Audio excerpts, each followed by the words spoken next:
Hello students, I am Dr. Sylvester Justin, Assistant Professor, and today in this general medicine lecture, we are going to see about management of diabetes mellitus. So, very important and practically useful topic. Let's get started with it.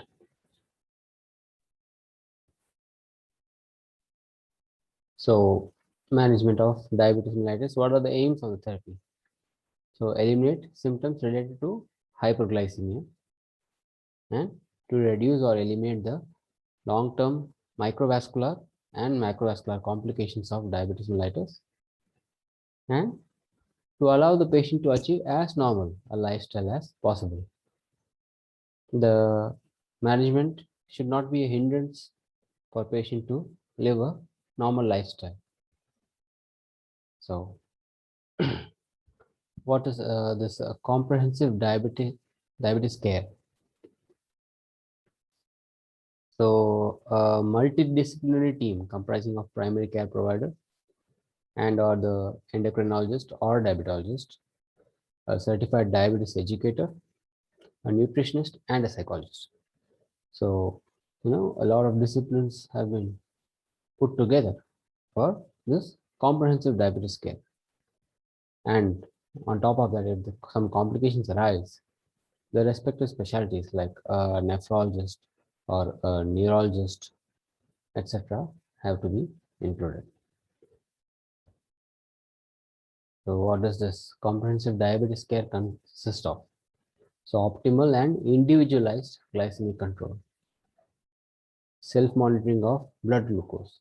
That also has the frequency of this monitoring has to be individualized.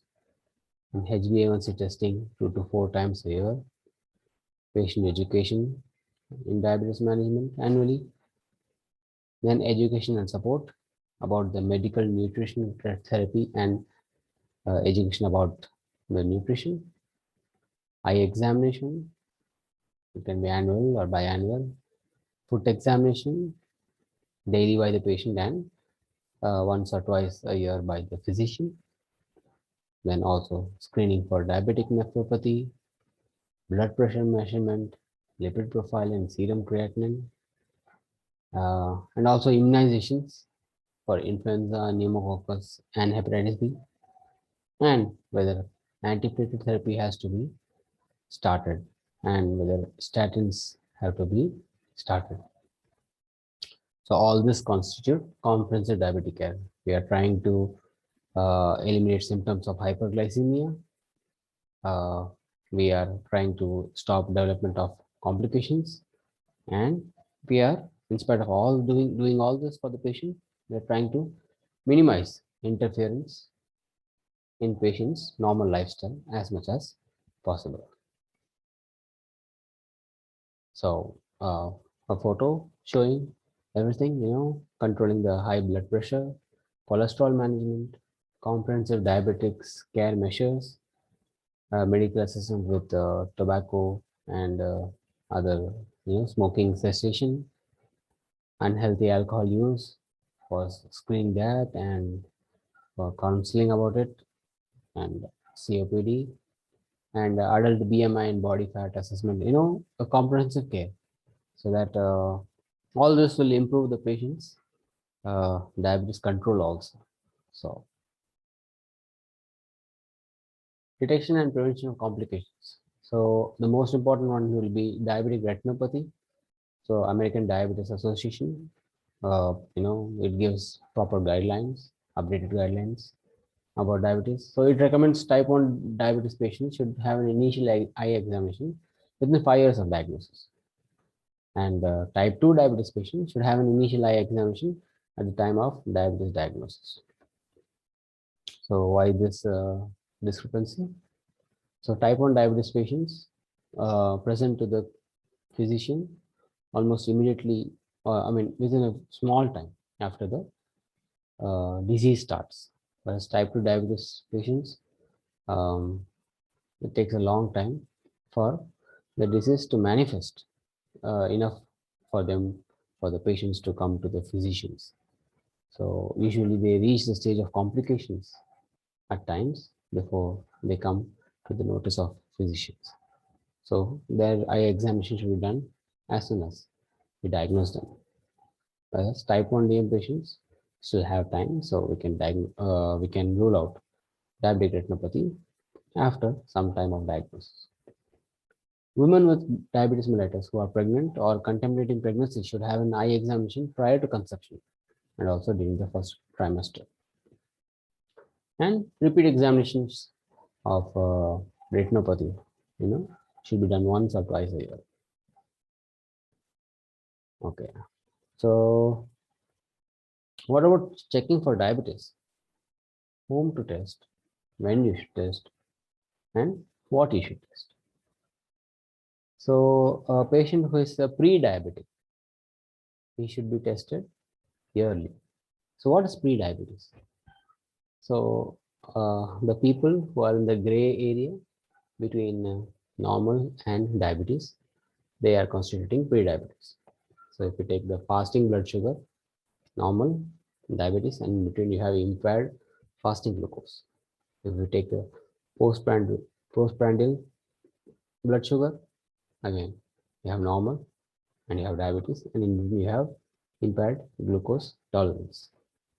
And similarly, if you take HbA1c measurement, you have normal 4.74 to 5.6, and you have diabetes more than 6.4, and the in between gap, 5.7 to 6.4. So that would be your pre-diabetes. So these patients should be tested yearly. Also, a woman who has had gestational diabetes mellitus should be tested lifelong at the frequency of once in 3 years. And in normal people, if they are 45 years old, they should be tested once in 3 years. So what to be tested? So first, you take a good history to see if there are any symptoms of hyperglycemia. Then you check the fasting and postprandial blood sugar and HbA1c. As I said, this will help us decide whether they are normal or pre-diabetic or diabetic. And also for complications, RFT and FLP and fundus. FLP is fasting lipid profile. Treatment goals for adults with diabetes.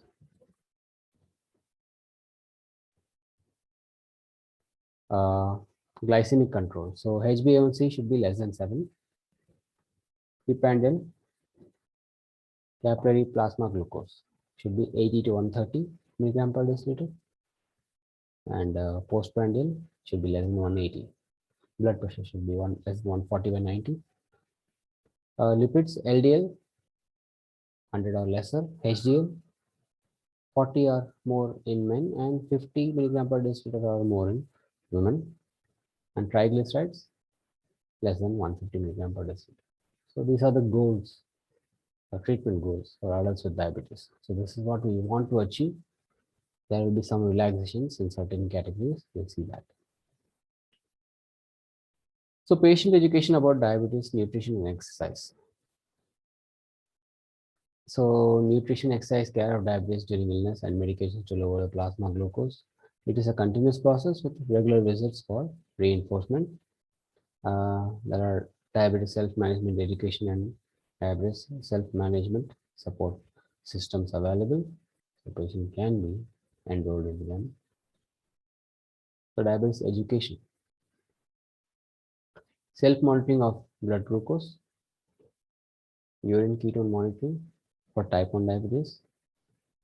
Then they have to be treated about insulin administration, how to administer the correct technique, what about the doses, what about the day-to-day adjustments they can do, and guidelines for diabetes management during illnesses, and prevention management of hypoglycemia, foot and skin care, diabetes management before, during, and after exercise, and risk factor modifying activities. Then there are the psychosocial aspects. So, diabetes is a big diagnosis because it's going to stay with the patient probably lifelong. So the patient may have some um worries about it, some anxieties about it, and this can also interfere with compliance. So they have to be identified early on and treated.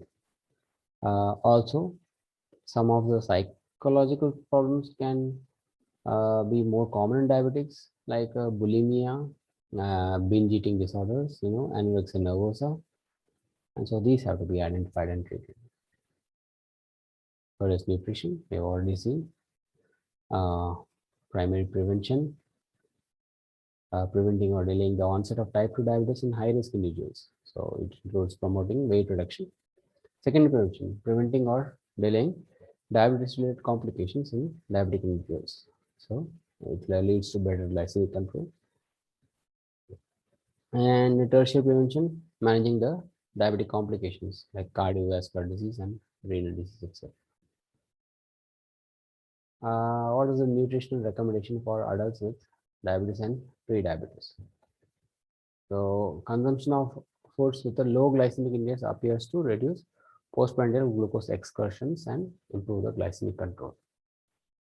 Reduced calorie and non-nutritive sweetness can be used also.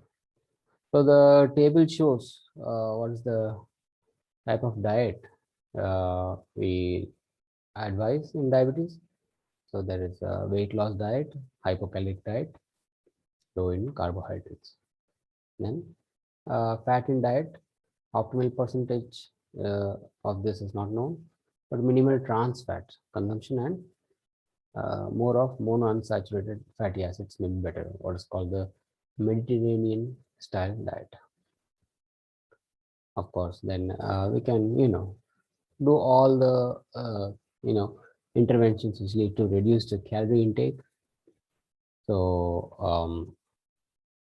for example, we can give more dietary fiber, vegetables and fruits, and we can give non-nutrient sweeteners, and also among carbohydrates we can give foods with glycemic index which is lesser, low glycemic index. What is glycemic index? It's a measure of the effect of carbohydrates on blood glucose levels. Now, carbohydrates that break down during digestion and release glucose rapidly into the bloodstream are high glycemic index carbohydrates, and the ones which release glucose slowly are low glycemic index ones. So lower glycemic response is often thought to equate to a lower insulin demand, better long-term blood glucose control, and a reduction in blood lipids. So we should suggest a low glycemic index foods. So this is a table showing glycemic index of some of the common day-to-day food items. So among grains and starch, we can see corn and a bran cereal and rice bran is good. Vegetables, everything is good. Among fruits also, apple and oranges are better. Among dairy products, again, yogurt is better. And among proteins, again, peanuts and lentils, these are better. Okay, what about the medical nutrition therapy in type 1 diabetes? The goal is to coordinate and match the caloric intake, both temporally and quantitatively, with the appropriate amount of insulin. Based on the carbohydrate content of a meal, an insulin to carbohydrate ratio determines the bolus insulin dose for a meal or snack. So what the patient is going to eat, how much the insulin requirement will be, both have to be matched. And we have to minimize the weight gain. Medical nutrition therapy in type 2 diabetes, we have to focus on weight loss and control prevalence of cardiovascular risk factors like hypertension, dyslipidemia, and obesity. Also, hypocaloric diets and modest weight loss of just even 5 to 7% and increased physical activity. These help in improving the insulin resistance, which is the main problem in type 2 diabetes. So better glycemic control will be there. And increased consumption of soluble dietary fibers is also advised. So medical nutrition therapy is slightly different in type 1 and type 2. In type 1, what the food we eat and how much insulin, that has to be matched. In type 2, it's more about the lifestyle modification, which will decrease the insulin resistance and improve the glycemic control in the patient. Exercise. Okay, so cardiovascular risk reduction, reduce blood pressure, maintains muscle mass, weight loss, helps lower the glucose level, and improves the insulin sensitivity. These are the advantages of exercise. We all know that. So 150 minutes a week. So it's just like 30 minutes a day, except on the weekends or something, is what is advised. This is what is advised even for normal people, more so in diabetics, because of all the above mentioned uh, advantages. But in type 1 diabetes patients, this exercise can trigger either hyper or hypoglycemia based on the circulating insulin levels. So in them, you have to monitor blood glucose before, during, and after exercise, and delay exercise if blood glucose is high and ketones are present. And if the blood glucose is low, they have to eat some carbohydrate before exercising.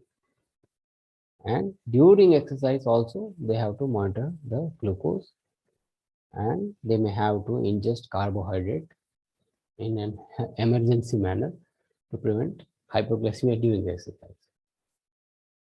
You have to also decrease the insulin dose before exercise based on previous experience, and inject insulin into a non-exercising area.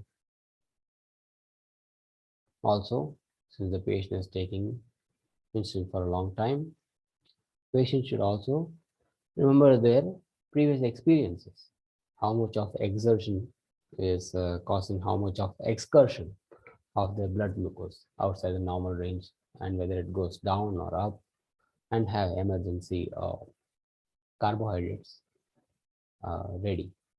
So, a lot of precautions in a type 1 diabetic patient. Is there any contraindication? Yes, if they have proliferative retinopathy, there is neovascularization, and it's not treated, then there is chance that vigorous exercise can lead to break in these newly formed blood vessels, and that can lead to blindness. So in these patients, vigorous exercise is not recommended.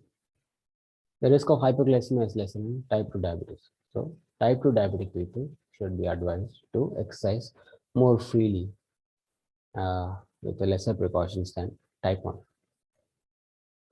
Okay, what about the monitoring of the level of glycemic control? So self-monitoring of blood glucose, measurement of the capillary plasma glucose. Frequency of monitoring has to be individualized. Some people have poor control, for them more often. Some people seem to have better control because of similar diets on most days anyways.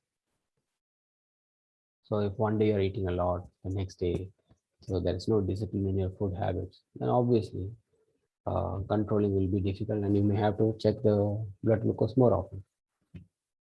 So it has to be individualized to the person. Type 1 and type 2 diabetes on insulin on multiple insulin injections should check CBG 3 to 4 times a day, capillary blood glucose 3 to 4 times a day. For the ones who are on medical nutrition therapy and oral hypoglycemic agents, just 1 to 2 times self-monitoring of blood glucose, SMBG. And now a new thing is the CGM, continuous glucose monitoring. So this will help you decide, see the patterns of glucose changes, as well as an enhanced ability to detect hypoglycemic episodes. So basically, there's a tiny sensor which is placed on under the skin and measures the glucose in the interstitial fluid every few minutes, and it wirelessly transmits the information to a monitor. So there's also alarm system when the glucose goes too low or too high, and based on this data which this sensor is going to give, we can adjust our insulin doses so that for a particular small period of time, we are having very good control. And we can use this data to keep refining our insulin requirements. So this new thing is a very, very useful thing, continuous glucose monitoring. This is the next step to SMBG, self-monitoring of blood glucose. Assessment of long-term glycemic control. So this is achieved by measuring HbA1c, as you know, up to 3 months of blood sugars average is given by HbA1c, which is glycated hemoglobin. It's measured in all individuals with diabetes during the initial evaluation and recheck at least twice a year, maybe even up to 4 times. You have to remember hemoglobinopathies, anemias, reticulocytosis, transfusions, and uremia may interfere with the HbA1c result. So that you have to remember. There's also a fructosamine assay, which measures glycated albumin, and it gives glycemic status over the prior 2 weeks. So suppose there is a patient of chronic kidney disease. He's receiving blood transfusion for anemia. He's also undergoing dialysis. When so many factors are there, fructosamine assay is a better indicator. It will be more true to the patient's actual long-term glycemic control than HbA1c, which will vary because of the hemoglobin levels change rapidly.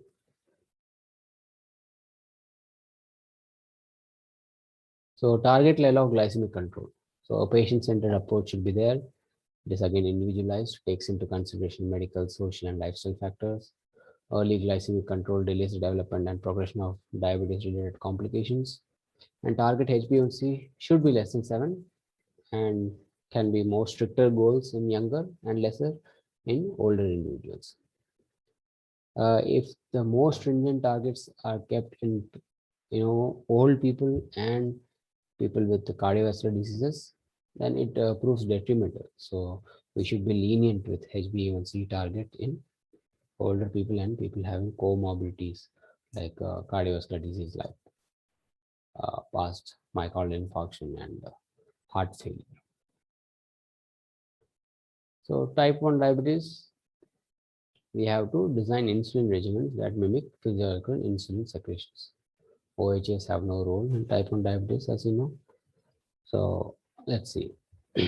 So intensive management will lead to reduction in microvascular complication of diabetes and a reduction in diabetes-related complication. It improves the sense of well-being for the patient. Before and during pregnancy, it reduces the risk of fetal malformations and morbidities and may prolong the period of C-peptide production with a better outcome.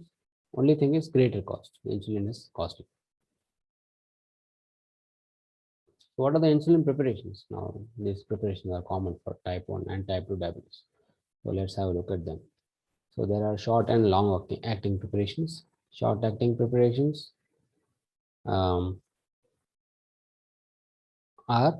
aspart, as you can see in the table, glulicin, lispro, and regular. Long acting ones are detimer, glargine, and NPH. So neutral protamine, hagidon, NPH. Okay. So we have combinations also.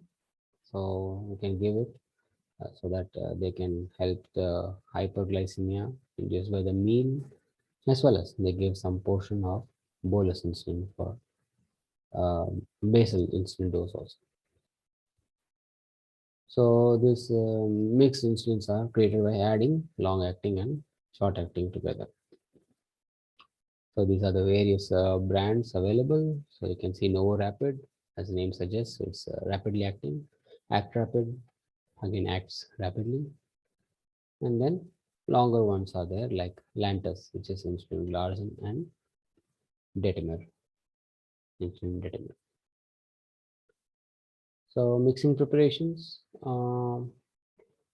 mix the two different insulin formation immediately before injection. Do not store insulin as a mixture, and follow the same routine in terms of insulin mixing and administration to standardize the physiological response to injected insulin, and do not mix insulin glargine or Detimer with other insulins.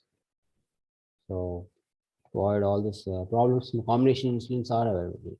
So 70% NPH and 30% regular is called the 70-30 mixed-start or biphasic insulin as it's called. There can be equal mixtures also, which is 50-50. The disadvantages, they do not allow independent adjustment of short acting and long acting activity. Advantage is that a single prick for the patient can provide both short and long term glycemic control. Apart from insulin pens, insulin syringes, we have insulin pens, which make it easy. They can almost be carried just like you would carry a pen in your pocket. And there's also inhalational route, which is not very popular, but is undergoing further research and might become more popular in the future by totally eliminating a prick, so a patient can have painless delivery of insulin. So insulin regimens, so long-acting insulins supply basal insulin, whereas regular insulin aspart, glulisin, or lispro provide short-acting or prandial insulin. Short-acting insulin analog should be injected just before or just after a meal. Regular insulin is given 30 to 45 minutes prior to a meal. No insulin regimen reproduces the precise insulin secretory pattern of the pancreatic islets. So we are just trying to get as close to physiologic as possible. So regimens are, in general, in type 1 diabetes require 0.5 to 1 unit per kg per day of insulin divided into multiple doses. And 50% of this is known as basic insulin. There's also a bedtime NPH insulin you can give. A small dose of NPH insulin at breakfast, which is 20 to 30% of bedtime dose. And pre-prandial short-acting insulin should be given. And when they monitor the glucose by themselves, the patients can increase the dose by 1 unit for every 50 milligram of sugar value above desired value. Here there are two phenomena. One is dawn phenomena, another is Somogyi phenomena, which can happen. So what is dawn phenomena? Rise of glucose levels early morning, usually between 2 and 8 a.m. So this is due to overacting counter-regulatory hormone rise.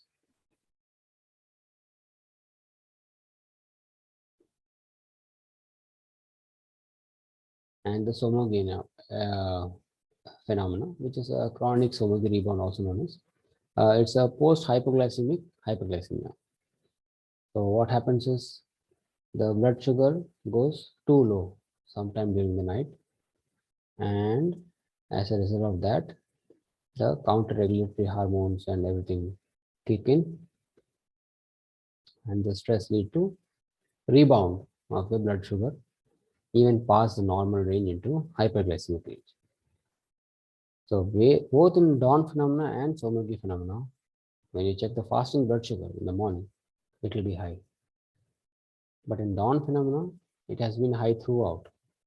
And to treat that, you have to increase the nighttime dose of insulin. Whereas in Somogyi phenomena, actually the blood sugar goes down sometime in the night, in the middle of the night, like 3 a.m. And then to treat that, the body itself increases the counter-regulatory hormones and it goes to higher level. So you have to decrease the nighttime dose of insulin so that the hypoglycemia in the middle of the night doesn't occur. And so there is no rebound. So that would be the difference. So you'll have to check the blood sugar in the middle of the night at 3 a.m. to see what is happening in case you are having a high fasting blood sugar. Finally, CSII, continuous subcutaneous insulin infusion, also known as insulin pump therapy. Now, this is used in type 1 diabetic patients. What happens is it releases insulin according to the blood sugar. So as close to human, natural pancreas as possible. So it has a better control, and hypoglycemic episodes are very less. So for type 1 diabetes, this might be a better thing. But the thing is, they'll have to wear this pump all the time on them. Okay, so that was insulin therapy, always required in type 1 diabetes, and also most often in type 2 diabetes as the disease duration increases. So what are the aims of type 2 diabetes management? Glycemic control again, associated comorbidities to be treated, and detection of complications and management of them.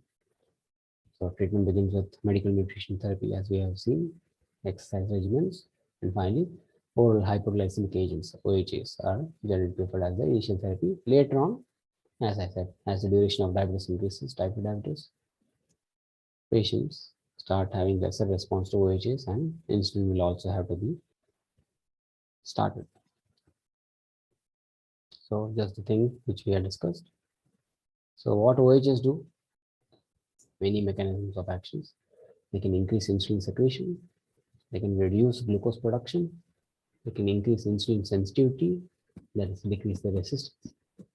They can enhance GLP-1 action. We'll come to that. Glucagon-like peptide. And they can also promote urinary excretion of glucose. So that's a newer way. Let's look at each type of drug. So biguanides.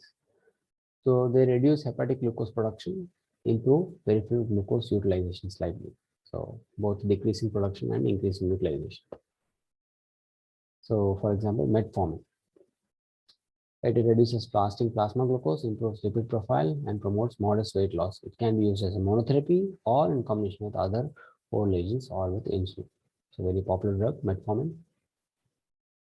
So as you can see, glucose production is decreased and its utilization is increased. Two type of action, and so its utilization is increased. That means resistance is also somewhat decreased. So that's what we want, and so metformin is very useful. So usually it is started as a monotherapy, and drugs are added to it later on. Gastrointestinal side effects are there: diarrhea, anorexia, nausea, metallic taste. It has a relatively slow onset of action, and initial dose should be low and then escalate every 2 to 3 weeks. Most severe effect is lactic acidosis. It was a commoner with its congener fenformin, which has been withdrawn from market for the same reason. But with metformin per se, it is quite rare, lactic acidosis. One other side effect though is lowering of vitamin B12 levels. So patients are usually given supplemental vitamin B12. When not to use: renal insufficiency, liver disease, congestive cardiac failure, any form of acidosis, severe hypoxemia. So it should also be discontinued in hospitalized patients, in patients who can take nothing orally, and in those receiving radiographic contrast material. So there are some contraindications you should remember. It's the most popular drug, so better remember the contraindication, because only few persons will not be receiving metformin, and that you should know. Second class of drugs would be the insulin secretagogues. So these are the agents which affect the ATP sensitive potassium channel and release the insulin from pancreas. So it is most effective in individuals with type 2 diabetes of relatively recent onset, less than 5 years, who have residual endogenous insulin production. So type 2 diabetes, you know the disease, there is insulin resistance, and slowly there is also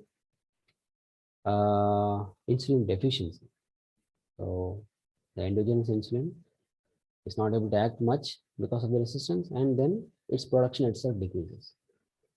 So when its production decreases, these insulin secretagogues can try to increase the production as long as the beta cells are functioning. And after some duration, even that stops. And that's when the insulin secretagogues are no longer useful in type 2 diabetes. So what are the insulin secretagogues? So sulfonylureas are there. First generation ones like chlorpropamide. It has long half-lives. So what happens is it keeps on acting when you don't need it to act, and patients go into hypoglycemia. So that's the problem. So they are no longer used. Second generation, they act more rapidly and have a short half-life. So there's better control of the postprandial sugars and lesser chance of hypoglycemia. So this is the mechanism of action, as we said. it interferes with the potassium channels. So sulfonylureas reduce post-fasting and post-prandial glucose, started at low doses and increase at 1 to 2 week intervals based on the self-monitoring of blood glucose. They increase insulin acutely and should be taken shortly before a meal. And glimepiride and glipizide can be taken as a single daily dose because of a relatively longer t-half. Now there are other insulin secretagogues which are not sulfonylureas. So these are called meglitide analogs. So there are repaglinide and natilinide are there. Now these are not sulfonylureas, but they have almost the same mechanism of action, which is interacting with the ATP sensitive potassium channel. They also have short half-life given with each meal or immediately before to reduce meal-related glucose excursions. One combination which we won't give is meglitide analog plus sulfonylurea because both have the same mechanism of action. So you give either this or that.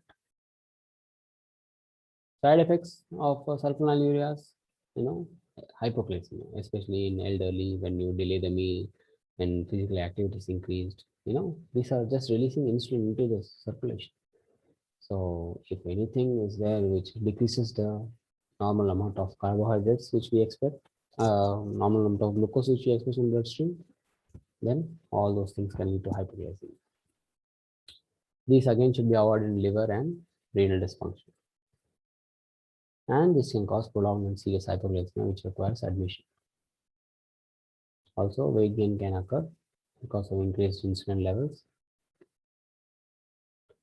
And also there are significant drug interactions with alcohol, warfarin, aspirin, ketoconazole, alpha glucosidase inhibitors, which are another class of drugs used for diabetes, and also fluconazole and antifungal.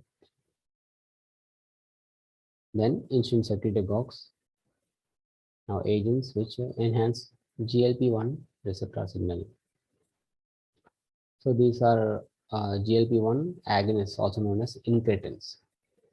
So examples are exenatide and liraglutide. These are synthetic GLP-1 analogs.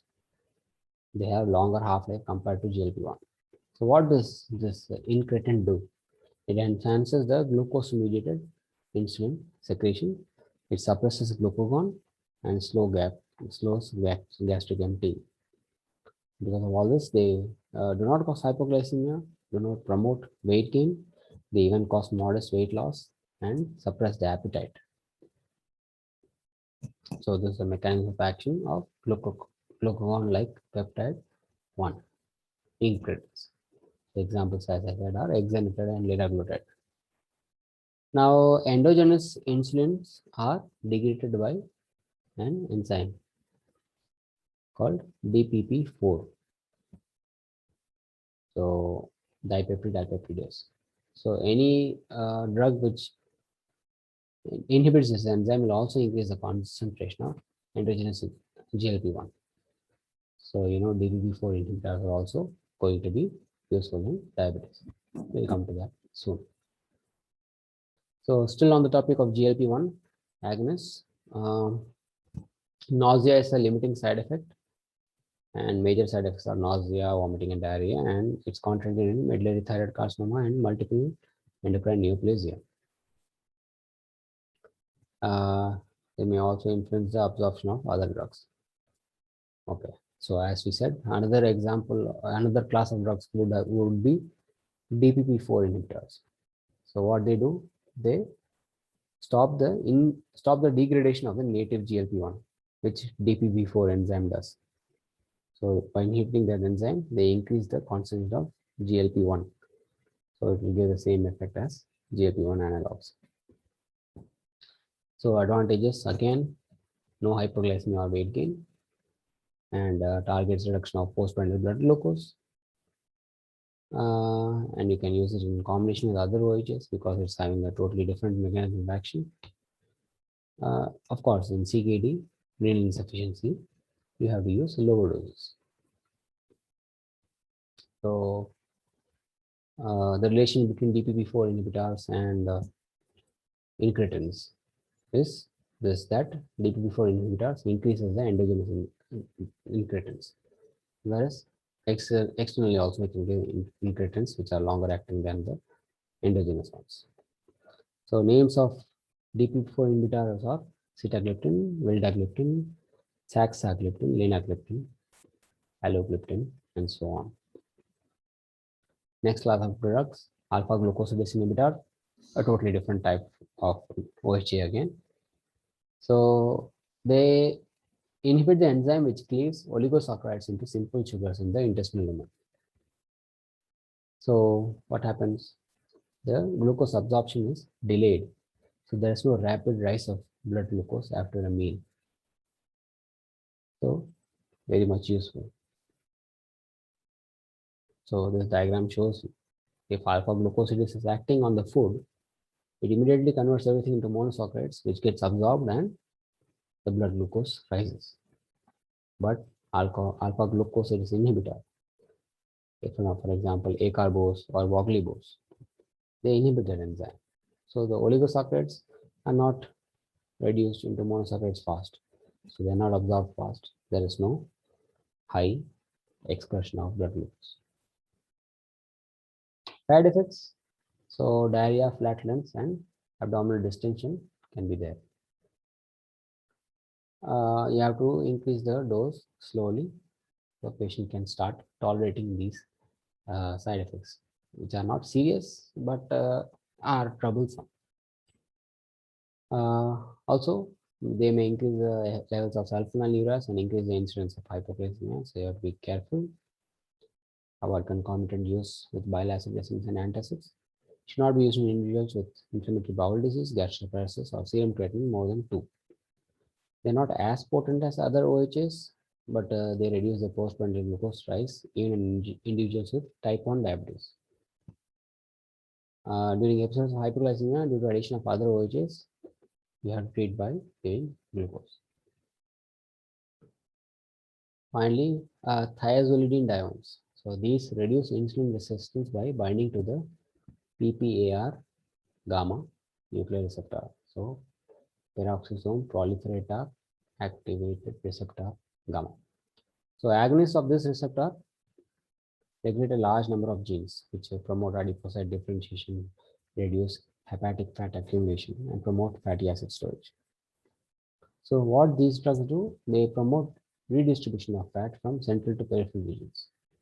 They reduce insulin resistance. So most important drug for reducing insulin resistance is thiazolidinediones. Examples are pioglitazone and rosiglitazone. One of the other ones, troglitazone, was withdrawn, as you can see, due to hepatotoxicity. Side effects, they can raise your LDL cholesterol. They can also increase your triglyceride cholesterol slightly. Also, there can be weight gain and some accumulation of fluid occurs. So peripheral edema and congestive heart failure might happen. So increased risk of fractures among women. So because of this action of fluid retention, this is not used in cases of heart failures. The thiazolidinediones. Okay, another totally novel OHA, mechanism of action is sodium glucose cotransporter inhibitor, SGLT2, sodium glucose transporter 2, which is there in the proximal convoluted tubule in the kidney. So when that is blocked, renal excretion of the glucose occurs. So that's yet another new way of reducing insulin in the blood. So we decrease the renal threshold for sugar and more glucose goes out in the urine. And a diabetic patient gets benefit. What can be the problem? The glucose will take some more water with it, so reduced intravascular volume. Also, now the urine is having more glucose, so chances of infection. So these are the side effects of this drug. But still, it has a lot of Benefit like heart decrease heart failure, renal protection. It even decreases NAFLD, non-alcoholic fatty liver disease, they say. It decreases fats mass, and because of all this, because of less load on the pancreas, maybe it even helps with beta cell preservation. So names of the drugs, SGLT2 inhibitors are canagliflozin, empagliflozin, dapagliflozin, and all. So it has been uh, started in being given to the diabetic patient now. So this is a table which is showing the main class of drugs: biguanides, alpha glucosidase inhibitors, DPP4 inhibitors, then our traditional insulin secretagogues, sulfonylureas, and meglitidenide like uh, secretagogues, and SGLT2 inhibitors, canagliflozin, dapagliflozin, empagliflozin, which increase the urinary excretion of glucose, but can cause, as it shows in the side effects, urinary and vaginal infections, dehydration. And then thiazolidinediones, the one class of drugs which is truly helpful in decreasing insulin resistance. Okay, so thiazolidinediones, but not to be given at all in CHF, cardiovascular failure, congestive cardiac failure, and in macular edema in the eye, because again, fluid accumulation in the eye can occur. And then there are some parental drugs like amylin agonists, like pramlintide, but again, you will have to give injection.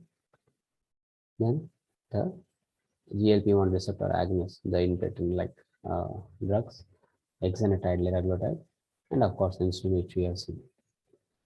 So all this OHAs and insulin together constitute the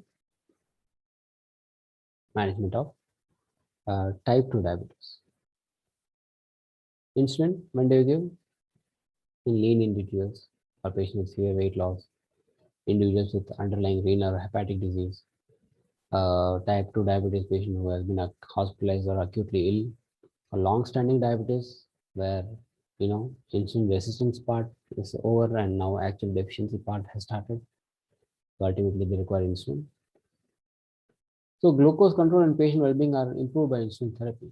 So there's nothing wrong going to insulin in a type 2 diabetes patient. It's going to do good for the patient, provided the patient is motivated to start insulin therapy. Patient has to be pricked so many times a day and so many times for the monitoring of blood glucose. It is a bit problematic, but if the patient is compliant and motivated, then probably insulin is the best drug in the case of diabetes, type 1 or type 2. So again, how it started: single dose of long-acting insulin is given in the evening or just before bedtime, and with every meal, a short-acting dose is given. What about the OHS? How do you choose the initial OHS? So it depends on the level of hyperglycemia and patient's individualized goal. So first of all, you are going to advise medical nutrition therapy and physical activity to all the patients. Then mild to moderate hyperglycemia, you give a single dose, single agent, and in more severe hyperglycemia, you start with single and slowly go to two agents. And if the fasting glucose is around 250-300, or there are severe hyperglycemic symptoms, you can even start insulin as the first drug to be given. More rapid glycemic control will reduce the glucose toxicity to the islet cells, improve endogenous insulin secretion, and possibly allow oral glucose lowering agents to be more effective. So initially you control it, and then maybe you can shift back to OHS in the type 2 diabetes patient who were presented with initial high glucose. Okay, so again, for the combinations you give a biguanide with an insulin secretagogue, or you can add a GLP-1 receptor agonist, or you can add thiazolidinediones. All of them have a similar efficacy, 1 to 2% reduction in HbA1c, and these are more effective than alpha glucosidase inhibitors, DPP4 inhibitors, and SGLT2 inhibitors.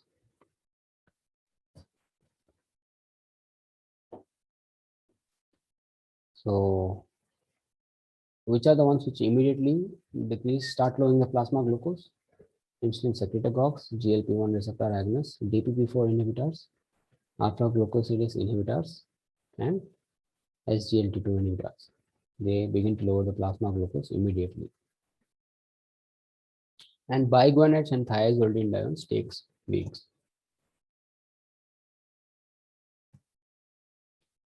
There's no hypoglycemia with some of the drugs, so better drugs.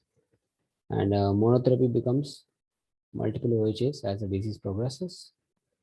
The most oldest and trusted ones are metformin and sulfonylureas. And as I said, thiazolidinediones, only drug which truly reduces insulin resistance. American Diabetic Association says metformin is best for the initial therapy, and that's what we usually do. So, advantage of metformin we know, combination therapy we know, metformin when you start a second oral agent, or in the end case of type 2 diabetes, metformin along with insulin. Always choose a combination where the two drugs are having different mechanism of action so that the effect is additive. If two drugs can't achieve, add a third drug, add a fourth drug, start insulin simultaneously. Okay, so long-standing diabetes, we'll have to start insulin. We already saw that. What are newer therapies? So whole pancreas transplantation. So in a type 1 diabetes patient who has had diabetic nephropathy and stage renal disease, we can do both pancreas and both the a kidney. You can transplant so that the patient's life is increased. There are some closed loop pumps. There are biohormonal pumps of insulin plus glucagon. So these act like artificial pancreas, but they are still in a developmental stage, not offered routinely to diabetic patients. Bariatric surgery, that's very useful and actually found to improve the patient's well-being. So weight reduction is achieved by bariatric surgery, and in any individual who is morbidly obese with a BMI more than 35, bariatric surgery might improve even the insulin, the glycemic control in the patient of diabetes. So hope you have seen how to manage diabetes, both type 1 and type 2, for the basic outline: medical nutrition therapy, exercise, patient education, multidisciplinary approach, and how often to screen people for diabetes, and what are the complications you should be aware of for which you should screen them. And then we have to remember the drugs, insulin, other injectables like pramlintide, which is an amylin analog, and the newer ones, incretins like liraglutide, exenatide, and the OHs. So many classes are there. Newer ones have come, like the gliptins, which are DPP4 inhibitors, and the glifosins, which are SGLT2 inhibitors, and which have come up in a big way now. So thank you for your patient listening.